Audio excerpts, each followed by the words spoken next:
Your salary is never going to make you rich.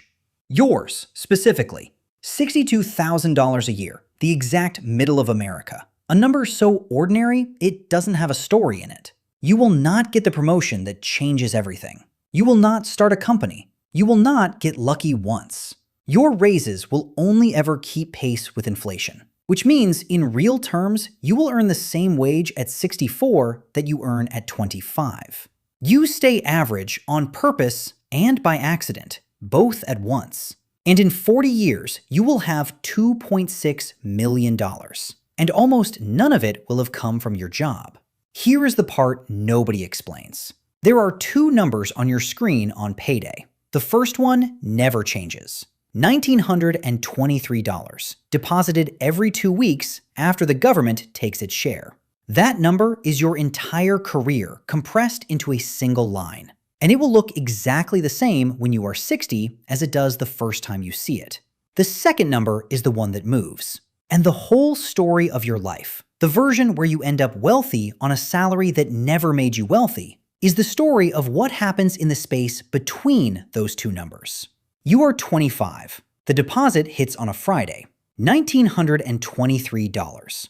Before you pay rent, before groceries, before anything, $1,000 a month leaves the account and goes into a brokerage account you opened in 11 minutes on your phone. You buy a total market index fund. The ticker means nothing to anyone you know. Most of the $1,000 goes into the 401k at work, enough to catch the full company match, which is free money you would have been insane to leave on the table. The rest goes into a Roth IRA, where it will grow for 40 years and come out the other end without the government taking a cent. You do not watch it. You do not check the price. It is 19% of everything you earn. And to make it work, you drive a car with 110,000 miles on it. And you live with a roommate 2 years longer than your friends do. Nobody applauds this. There is nothing to applaud. You are just a person who decided to be slightly poorer on paper than the number on his paycheck says he is allowed to be. A year passes. You put in $12,000. The account says $12,393. $393 appeared out of nothing. Not from your job, not from overtime. From the simple fact that money you owned was put to work in 500 companies while you slept, commuted, and forgot it existed. $393 is not a life. It is a rounding error. It would not cover a flight home for the holidays. You almost laugh at it. You don't, because it is the first dollar you have ever held that did not cost you an hour of your life. And some quiet part of you understands that a door just opened that most people walk past without seeing. You are 30, 5 years in. The account says $71,593. You put in $60,000 of that. The other $11,500 came from nowhere you can point to. At work, there is a man named Ryan who makes $91,000 to your 62. He tells everyone about it, the way some men tell you their bench press. He leases a German sedan with a payment that is more than your rent. He has the watch, the apartment with the view, the weekend trips that show up on everyone's feed. By every visible measure, Ryan is winning and you are not. What Ryan does not have, what nobody can see, is a second number that climbs whether he shows up to work or not. Ryan has a salary. You have a salary and a machine you have been quietly feeding for 5 years. You say nothing to him. There is nothing to say. You are 35. 10 years. The account crosses into 6 figures and keeps going. $173,085. You contributed $120,000 across a decade of paychecks. $53,000 of it you never earned. Read that again slowly. The growth alone this year, the money made, is more than 4 months of your take-home pay. Something has shifted that you can feel but cannot quite name. For 10 years, you were the engine, dragging the number upward 1 paycheck at a time. Now, there are 2 engines, yours and a second one that has no salary, takes no holidays, and is starting, faintly, to pull harder than you do. You are still the average guy at the average desk. The screen disagrees. Twice across these years, the market comes apart. Not a dip, a collapse. One autumn, the account drops by more than a third in a span of months, and a decade of patience gives back years in a single season. The headlines use the word that always sells: crisis. And men like Ryan sell into the fear and turn a paper loss into a permanent one. You do the thing that feels insane and is not. You stop opening the app. You keep sending the $1,000 in every month, buying more shares precisely because they are cheap. And you let the number be ugly for a while. The market does what it has done across every 20-year stretch in its recorded history. It comes back. Then it climbs past where it fell. The only people who were truly hurt were the ones who decided they were smart enough to flinch. You are 40, 15 years, $316,962. You put in $180,000. The other $137,000 grew on its own. Ryan got a divorce last year. The sedan got traded for a cheaper one. He mentions once at a work thing that he doesn't really have anything saved. Says it lightly. The way people say things, they have decided not to feel. He still makes more than you. He has made more than you every single year for 15 years. Somewhere around $400,000 more across his whole career. And he has nothing. And you have $350,000. And the gap between those two facts is the entire point, and neither of you says it out loud. Then it happens. You are 44, 19 years in.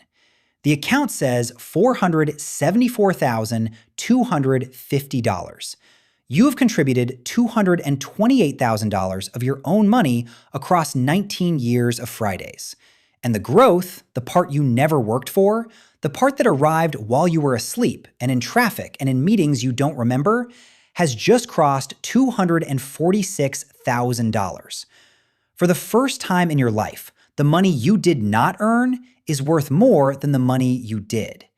Every dollar from here forward, the invisible engine is doing more of the lifting than you are. You did not get a raise. You did not get promoted. A line was simply crossed, silently, on an ordinary Tuesday, and the larger half of your wealth now belongs to a version of you that does no work at all. You are 45, 20 years, $500,000, $520,927, sitting in an account that started with 11 minutes and a $1,000 habit. The 4% rule, the floor that financial planners have used for 30 years, says this much money throws off about $20,000 a year, indefinitely, without ever touching the principal. $20,000 a year for doing nothing. It is not freedom yet, but for the first time you understand, in your body and not just on paper, that the number is going to outrun your salary entirely. The thing you built on the side is about to become the main thing. You are 50, 25 years, $810,072. You contributed $300,000 across a quarter century. $510,000 of it grew. The growth is now larger than every paycheck contribution you have ever made, combined, and it is not close. You barely notice the milestones anymore. The account crosses $50,000 in a single quarter, gaining more in 3 months than you save in a year. And you find out by accident on a Sunday and go back to making coffee. The flinch is gone. The bracing every time a bill arrives. The math you used to do at red lights with your jaw tight. The way you used to check the balance before buying a coffee. All of it has quietly left, and you cannot point to the day it happened.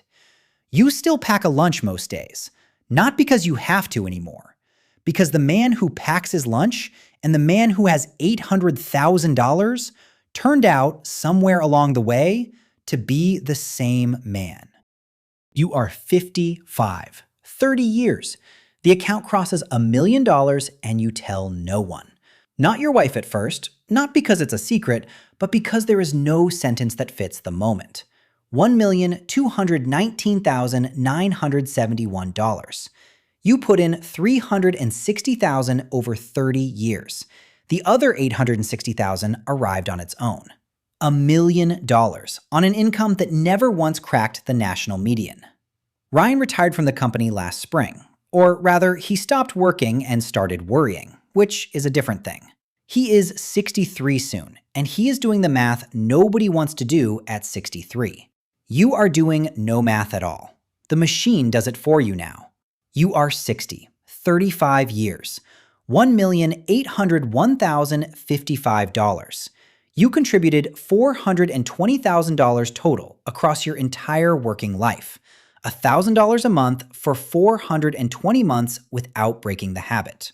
Everything above that, $1,381,000, you never earned. It compounded. You watched the account gain 6 figures in a flat month, more than you used to make in 2 years. And the strangest part is how unremarkable it feels. It became normal, the way everything becomes normal. The boring decision compounded into the only decision that mattered. You are 65, 40 years. The number on the screen says $2,624,813. Here is the arithmetic of an entire life laid flat. You contributed $480,000 of your own money, less than $500,000, spread so thin across 40 years that you never once felt rich putting it in. Everything else, $2,144,000, was never yours to earn. It was time, doing the only thing time does to patient money. You did not out-earn anyone. You outlasted the urge to spend it. At 4%, this account now pays you $105,000 a year, more than your salary ever was, forever, without you selling a single share or setting a single alarm. Look at the whole arc at once, because it only makes sense from the end. At 25, you put in $12,000, and the universe added $393, almost an insult. At 35, the growth alone passed $50,000 a year. At 44, the invisible money overtook the money from your hands and never looked back. At 65, you had $2.5 million built on a paycheck that, in real terms, never changed. The salary was always average. The salary was never the variable. The variable was the gap. The $1,000 a month you refused to spend, held steady across 4 decades while everyone around you spent the difference and called it living. Ryan is somewhere right now, 70 years old, telling a younger man how much he used to make. The number is still impressive. It was always impressive. It bought the sedan and the view and the weekends, and then it was gone, because a salary is just a river, and a river only matters by how much of it you divert before it runs to the sea. He earned more than you every year of his life, and he is afraid, and you are not. And the only difference between you was a habit so quiet neither of you would have bet $1 on it at 25. It is payday. You are 64 and 1 day. The deposit hits on a Friday, $1,923, the same number it has always been, the number that was never going to make you rich. Below it sits the other number, the one that moved every day for 40 years while the first one stood perfectly still. You look at them stacked there, the flat line and the curve, and you understand finally that you were never going to win on the first one. You were only ever going to win in the distance between them. If this is the math no one walked you through, subscribe. This channel exists to show you the part of the picture most people only see clearly when it is too late to change it.